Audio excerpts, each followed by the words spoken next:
Hello, hello, hello, everybody. Welcome back. Thanks so much for joining me for just a few moments. I want to talk to you about relationships as it pertains to being yoked equally or unequally with another person.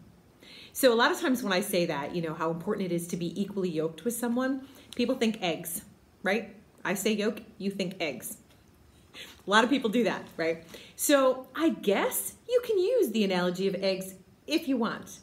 So let's just say you have these two eggs, right? You crack it open and you have the yellow yolk and then you have all that clear around it, okay? It is very hard for one yolk to get to the other yolk with all that stuff, all that white stuff, clear stuff, whatever, all around it.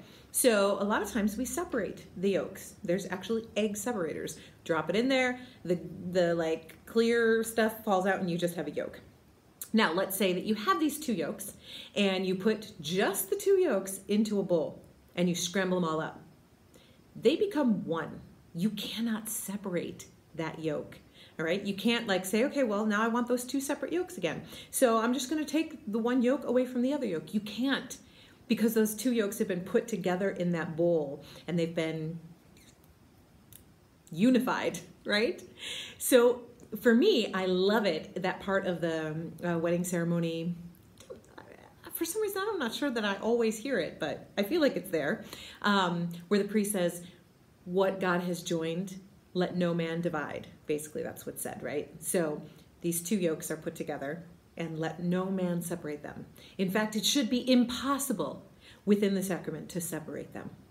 And yet we know that too often those two yolks do somehow get separated. But there is just no way that you can take the two yolks, separate them again once they have been unified, and be able to have a whole again, two separate wholes. There is a brokenness that comes there, right? So when we read in the Bible from 2 Corinthians where it says, do not be yoked with an unbeliever, a lot of people think eggs and they think, the two yolks of the eggs, but that's actually not what we're talking about in this particular case.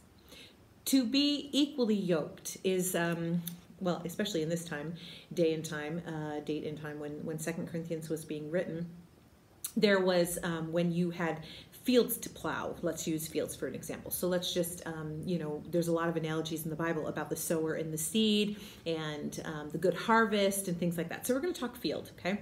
So you would take two equal animals, so usually two oxen, because oxen are strong and on their own they can, do quite a bit. But when you put two of them together, then you put this yoke, it's called, this wooden beam across both their backs, and then it basically takes the power of this and the power of that, puts it together, and enables them to do powerful things moving forward, right? To be able to pull heavy, heavy loads, to be able to go further, longer, whatever the case may be. Now, isn't that kind of what you want in a relationship? You want a relationship that's going to be able to go the distance. You want to be with someone that is going to be equal with you, where you're going to be able to, here you're strong and he or she is strong, but together there is nothing you can't do. There's nothing that can stop you, right? I used to say that I wanted to marry someone who knew me, all about me, and still loved me and accepted me. And someone who would just do the unexpected with me. I like to live in the unexpected, right? I love change. A lot of people don't. I love change. I embrace change. I think change is a fantastic thing. And I remember saying at one point, and I didn't tell anybody this, right? I'd written it in my journal.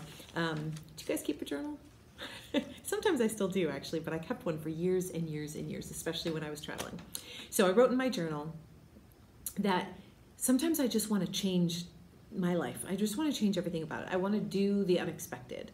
So for me, people expected me to go this direction or that direction, but I was like, you know what? What if I want to go train dolphins for a living? That's what I want to do with my life. I want to go to school. I want to learn about it. I want to train dolphins for the rest of my life, right? And I remember writing that in my journal, but I never said that to anybody because, I don't live anywhere near where there are any dolphins, and it's not something that there's in my family. There was actually no reason for me to think that, but what's really cool and what comes into play a little bit later is when the man that I ended up marrying, when he was like, well, we were in our courtship phase, I guess, where we had known each other for years at this point, but we were really talking now as two people in a relationship. And I was still living overseas as a missionary, and he was here in the States. And so we would talk on the phone whenever possible, but generally it was a lot of letter writing. So in this particular case, I was in Africa, and I was at a place that had a phone, and so he called me every day, and we talked for a while. And I remember him saying, I can't wait to come home. I can't wait till we can be together. I think there is nothing that we can't do if we're together. In fact, if we just want to drop everything and move to Florida and train dolphins the rest of our lives, then we could do it because we're unstoppable. And I was like, what did you just say? I'm like, I'm sorry. Could you say that again? He's like, we're unstoppable. I'm like, no. Rewind. What did you just say? And he's like, what, that we could drop everything, move to Florida and train dolphins? So what? I was like, it was one of those moments of like, oh, God is speaking to me. I had never said it to anybody. I wrote it in my journal. So years later, I was able to show him that. I was like, hey, look what I wrote. And he was like, wow, really? And he's like, I don't even know why I said that. So it was such a cool thing for me, because here's this guy who wants to equally go forward and do something that really probably might not have been possible on our own. Not that training dolphins is something that you needed two people to do, but hopefully you know where I'm going with that, and I'm not just leading you off a cliff, right? So being equally yoked. Now what happens if you have an oxen and a horse? Now a horse is taller, a horse is strong, but it's, a horse is known more for its long distance riding and how quick it can be, and not necessarily for its brute strength, although yes, you can have horses plow a field and so on and so forth, but it's not equal. Right? You have this horse up here and this. So what happens when you have two that are not equally yoked is one of them ends up dominating the other one and kind of forces its direction on that one. So if, let's just say the oxen is stronger in this case. So the oxen is going to like overpower the horse and then force the horse to go in its direction. And you just kind of keep going in circles, and you don't really accomplish the goal that you really wanted. Okay? So that's more the idea of being equally yoked. Okay, so in the Bible here in 2 Corinthians 6:14, it says, do not be yoked together with an unbeliever. For what do righteousness and wickedness have in common? Or what fellowship can light have with darkness? And I think this is so interesting, because it's righteous and wicked and light and dark. I tripped over that quite a bit, because when I look back at my past, I look at three very substantial defining relationships in my life, okay? The first was a relationship that I had in high school. I dated somebody for a good part of my high school career. And when we first started out, everything was wonderful. He was a year older than me, and he was very good looking, and he was captain of the hockey team and the baseball team, and everybody loved him. Everybody wanted to be his girlfriend, and he chose me. I felt very special. And for someone who suffered with depression and self-esteem issues substantially in high school, like I'm talking in counseling, on medication, struggling with self-esteem issues and depression, serious depression. I put a lot of my worth into that relationship. And I was Catholic, going to a Catholic high school, and this guy was Catholic. He grew up Catholic too, and he was going to a Catholic high school. Not the same one, but for all intents and purposes, it would look like a good match, an equal yoke. It was an odd thing though, because for some reason he was continually trying to dominate me. And it started out very subtly. It started out with him telling me what kind of jewelry to wear. Like, I liked gold jewelry, he wanted me to wear silver. He didn't like me in glasses, so I would only wear them when I was driving, and I wouldn't wear them when we were together. So we'd go to the movies, and I would never actually see the movie. I would hear the movie because I'm almost legally blind without my glasses on. Like, what? Why wouldn't he want me to wear my glasses, right? This is a little thing, but it was the beginning of a very destructive pattern. And it was the beginning of this relationship leading me in a direction I did not want to go. I often thought about breaking up with him. I often thought about ending that relationship, but I was so convinced that no one else was ever going to love me, that no one else was going to be as good as this guy was going to be. And I believe 100% that that stems from the fact that I did not understand my own worth in Christ. I did not realize that Psalm 139, where I am fearfully and wonderfully made, that God knew me and he knit me together in my mother's womb, and that I'm wonderfully made. I, of course, found every flaw. Don't we do that to ourselves? Especially girls, right? We get up in the morning, go to the bathroom, flick on the light, look in the mirror and go, still? Really? I mean, I don't know what I expect. Flick on the mirror and, oh, she's beautiful, right? I didn't see that. I just was not seeing it. I could not see the beauty anywhere. Now, my best friend was a guy in high school, and I don't know about you, especially you ladies out there, but I always found it much easier to get along with guys. And so my best friends were always guys. And so every morning, we were in the same homeroom, every morning he would come and he would sit next to me, his desk next to me, and he'd pull up a chair and he'd be like, so, dump him, how are you, dump him? What's going on, dump him? And he would just constantly be on me, dump him, dump him, dump him. This guy, like, he could see that he wasn't good for me and that I was changing myself to fit who he wanted me to be. And my best friend was like, stop, you have no idea how valuable you are. Now, I should mention that this best friend of mine asked me out at least twice a year. And at least twice a year, I'd be like, no, I have friend zoned you, and that is where you are staying. He asked me to the prom 3 times, guys, 3 of them. And I was like, no, no, and no. And finally he was like, why? What's wrong with me? And I said, well, you're too tall. He was like, come again? I'm like, you're just too tall. He's 6'4", skinny, scrawny, whatever. No, I like short Italian guys. Okay. So here's this tall 6'4" guy, and he's following me around. He asked me to the prom 3 times. He was like, too tall, I can't do anything about. If I was too fat, I could lose weight. Too skinny, I could gain weight. Too scrawny, I could lift weights. What am I supposed to do with too tall? And I was like, I don't know. But I let him sit at my table at prom, so I got to get some points, right? It's a good thing this is a recording. You'd be throwing stuff at me right now. No, seriously, he was a fantastic friend. He could see that relationship was destructive, but I couldn't. And if I could, I was too afraid to do anything about it, okay? So come senior year, right, I'd gone through some pretty awful times leading up to that. I did have an instance where I had pretty much given up and lost all my hope. As I mentioned, I was on medication, I was in therapy, and there was a time when I thought that I would end my life. That's a story for another time. But what is important for you to know is that the longer I stayed in this relationship, this unequally yoked relationship where I was being dominated by another person, the worse it got.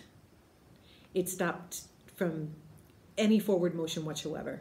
In fact, it got to the point where just before I ended up leaving, it was getting actually abusive.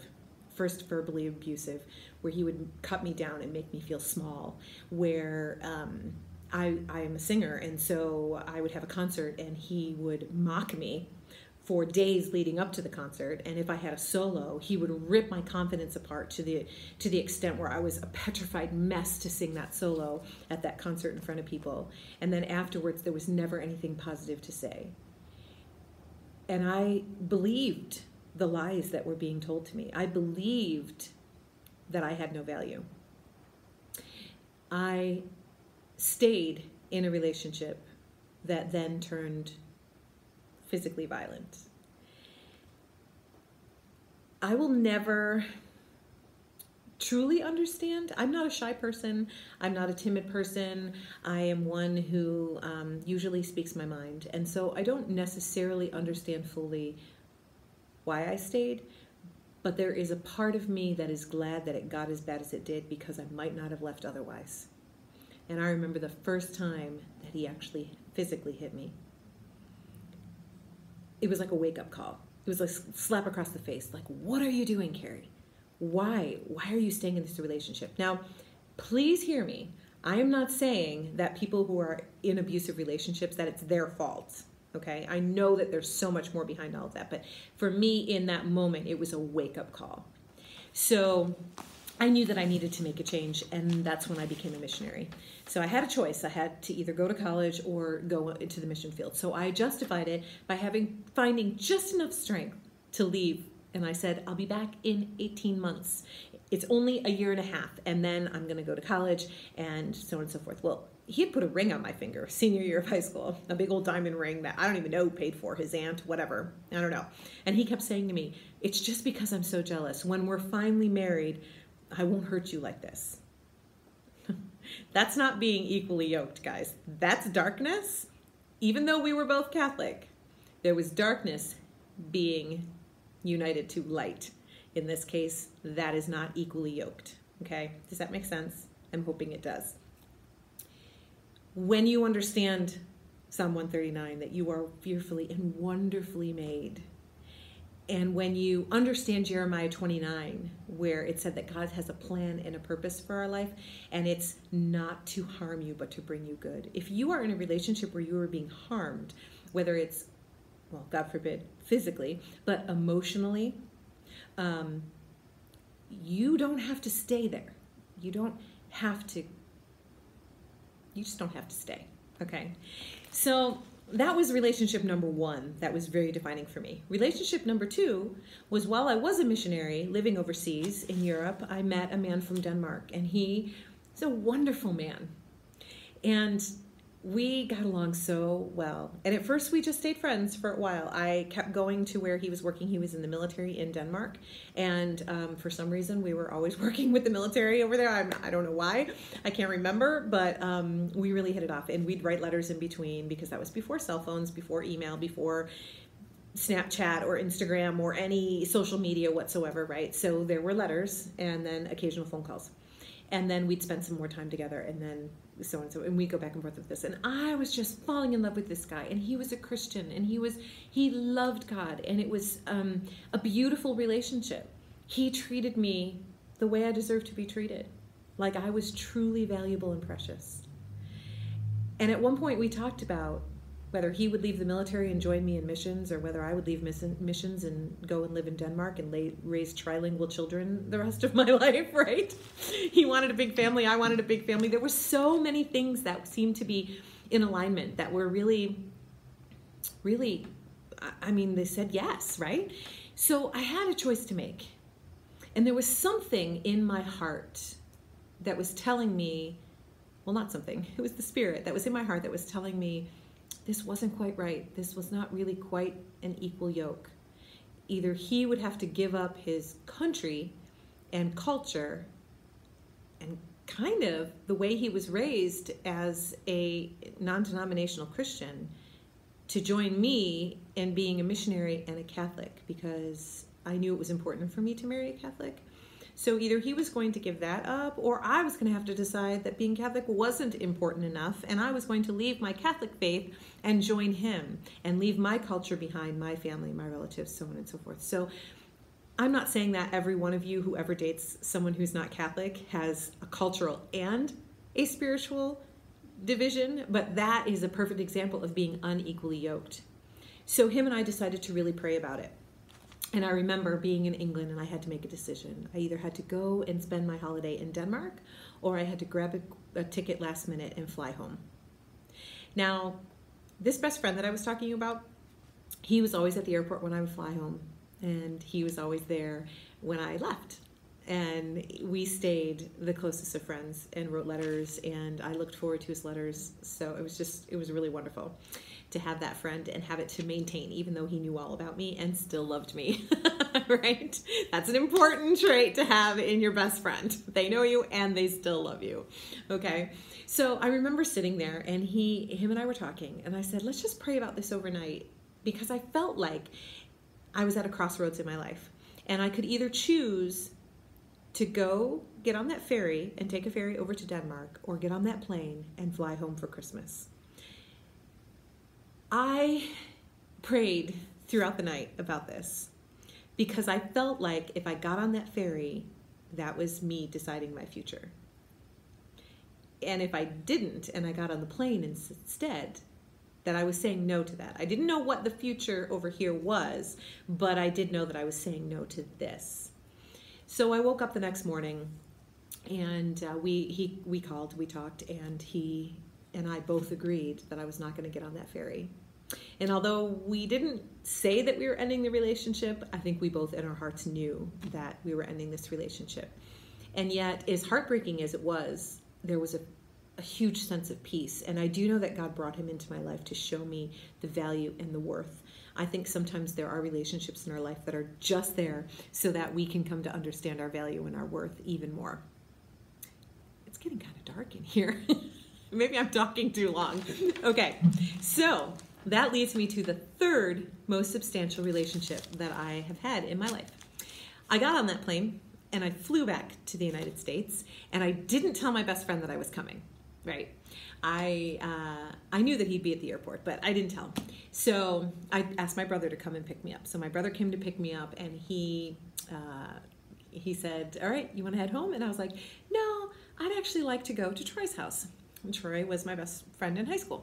I said, he lives right around the corner from the airport. I just want to stop in and say hi. And he's like, all right, okay.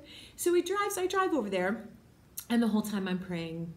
And I don't know why at that point, but the whole time I was just kind of praying, okay, Lord, lead me, guide me. Lord, lead me, guide me, help me to see things the way that you see them. That's a prayer that I often pray. Lord, with my hands open, empty hands, so God can put in it whatever he wants for me to have. Lord, lead me, guide me. Help me see things the way that you see them. Okay. So I walked in, and his mom was in the kitchen. She was so excited to see me. I was like, shh, quiet, I want to surprise him. Where is he? And she said, oh, he's in his room.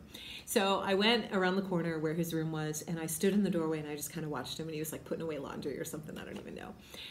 But I took one look at him, this guy that I'd known for 9 years. And suddenly I was like, wow, I love this guy. Like, love this guy. Nobody knows me like he knows me, and still loves me.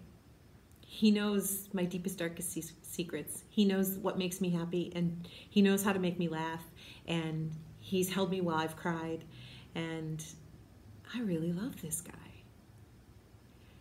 And I'm not sure when this happened, but he was looking fine. That 6'4" skinny Twiggy had grown into himself. He loves it when I equate him to a puppy. You know how when puppies have really, really big feet, you know they're going to be huge dogs. He really grew into it, kind of like a puppy with feet. He's like, I'm not a puppy with big feet. Okay. Anyway, as you can imagine, I ended up marrying that guy. Now, not right away. In fact, I was like, hey, hi, I'm here. And oh, by the way, I think somehow I fell in love with you. And but I don't really know what we're going to do with that because I live in Europe. So yeah, okay, bye. So the rest of it's a really long story how that came to be. But here's this guy, Catholic, went to school with me. We were friends first. He accepted me for who I was. He encouraged my dreams. He encouraged my music. In fact, even to this day, after 20 plus years of marriage, when we're singing or we're at a concert or I'm at church doing praise, and I'm a worship leader, a music director. So when we're at church and stuff, I was like, well, what'd you think? How'd it sound? And he was like, it's okay, but I wish everyone else would stop singing so I could only hear you. I'm like, it's my man. It's good. It's good. Right. So why I tell you all of that is because these 3 relationships were very defining for me about being equally yoked.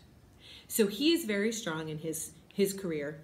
He's a cop. He's as square and as straight as I am, round and crazy and unorganized, right? But he is a Catholic, and he loves me. And here I am, trying to be the best missionary that I can be in the world, the best servant of God that I can be. And together, with the yoke across, we are able to pull heavy loads. We are able to move forward. But, and this is the final thing that I want to leave you with. Yes, I married someone who was my best friend first. Yes, he is also Catholic. We did not have a faith difference in our relationship. Yes, we are from the same area, very similar cultures. It's not even north and south. It's same same area, different towns, same area. Not a lot of cultural differences for us to deal with. So same culture, same faith, same upbringing, know each other for years ahead of time, friends ahead of time, and still it's marriage, so it's hard. Marriage is not glamorous, it's hard work, but it is beautiful because remember, there is nothing you can't do if you're equally yoked with someone. So when the burden is heavy, when the load is sometimes overwhelming, alone you couldn't even move it. You can't even begin to step forward on your own, but together, equally yoked with somebody, you're able to move forward. And so if there's one thing that I could leave you with today, it is this. Pray, guys. Pray for the one that God has for you. Pray for the one who will share your life with you. Pray that God will begin to prepare you and prepare him or her right now for the life that you are going to build together. Pray now for that. You might know that person already, but then again, you might not. Who knows where your life is going to take you? But if you have an openness and a willingness to allow God to move you and direct you, your life will be so much better and your marriage will be so much stronger. God doesn't want for us to be alone. He wants one egg yolk and another egg yolk to be put in the same cup. He wants to get in the middle of it and mix it all up so that nothing can separate what he has joined. Nothing. So, go forth, scramble up some eggs. That's a terrible ending. Don't do that. But I wanted to just leave you with that analogy, right? When God brings those two together, nothing can separate them. So you want light and light. You want believer with believer. You want respect, love, friendship. Love is not always love is a feeling, right? But it's also a decision. My husband says he loved me from the first day he saw me in the freshman year of high school. He does not always like when I say, I decided to love him. He doesn't always get that. He doesn't always understand that. But now, after 20 some odd years of marriage, he says, thank you for deciding to love me. Because probably we just had an argument and we weren't feeling very loving. So, finding your mate begins with prayer. It begins with an open heart. It begins with a willingness to compromise and bend without being pulled off the path. You do not want to be pulled off the path. You do not want to lose sight of who you are. You want who you are to be treasured and cherished. That is my prayer for you, that you will be treasured and cherished. And with that, and the lack of daylight that's here, it's storming. I don't even know if you can hear it. There's so much rain and so much storm. Thank you for coming into my prayer space. Thank you for spending a little bit of time with me. And I do appreciate that. And go forth and find the one that God has created for you. God bless you guys.